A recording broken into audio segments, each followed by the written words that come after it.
Australia, Australia, Australia. Well, here I am. I made a prediction. I said that England would be overpowered by the Australian cricket team. I said that Australia would put 400 on the board and put England into bat. Complete opposite happened.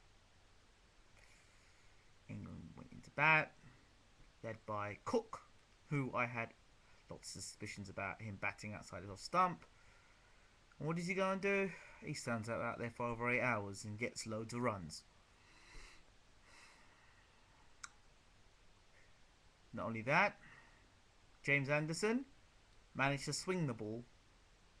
And not just only managed to swing it, bowled absolutely beautifully. Fantastic, James Anderson. And in my opinion now has to be one of the top 5 best bowlers in the world currently. If you're talking about fast swing bowling, Anderson's going to be up there. Definitely deserves the credit. It's all due to him.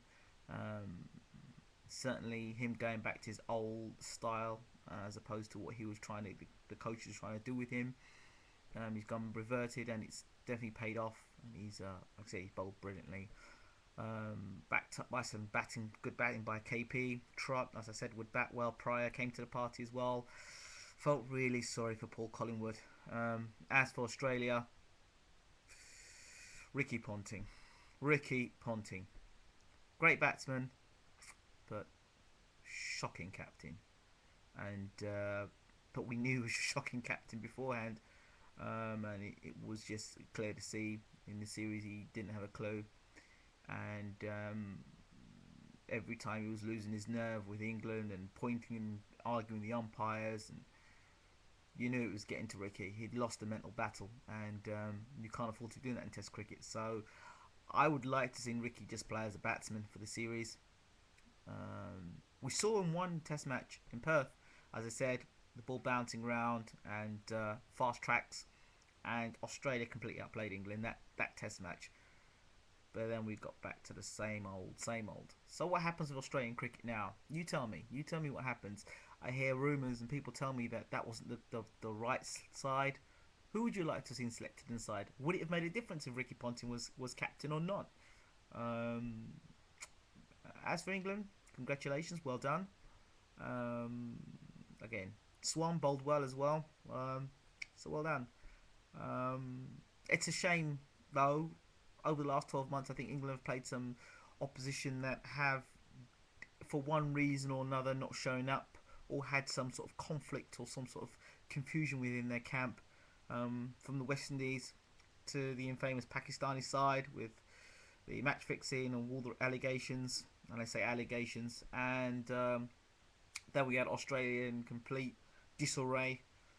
And I kind of look forward to seeing a healthy, solid, structured squad, which is India when they come to England, and they've been playing well against South Africa. And I've always used to think in the past that India couldn't play cricket away from home, but I truly believe now, after seeing them play against South Africa, that they're more than ready to come to England. And I think then we'll see how good this England side really are. Again, I feel sorry for Paul Collingwood. I think he's been a great servant for English cricket. So, well done, Paul. Moving on to the World Cup. People ask me who I think is going to win the World Cup, and judging from my expert opinion beforehand with Australia, you should listen to a word of what I've got to say. However, you'll probably want to laugh again at my opinion. I think that India is my pick for the World Cup. I think they're a solid unit. I think they've got some top players. Because they're playing more or less in the subcontinent at home. I think they've got, I say, a well-balanced side. Pakistan, another threat for this World Cup, obviously being at home. I think they are either they can be world beaters, the Pakistani side, or as we know, they can collapse spectacularly. I hope that they can get themselves together, being at home again in subcontinent, for a good run at the World Cup. In an ideal world, I'd love to see a Pakistan-India final. I think it would be absolutely amazing. I think that, both sides, fans are passionate about the game, And God, what a final that would be for a World Cup.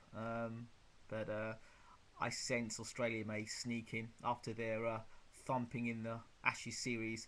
I'm sure their pride will, you know, take them to greater heights, and I'm sure the team will unite. I'm sure Ricky won't want to go out the way he could be going out. I'm sure he want to put on a good performance for in the finals. So, yep, I think Australia could be there or thereabouts.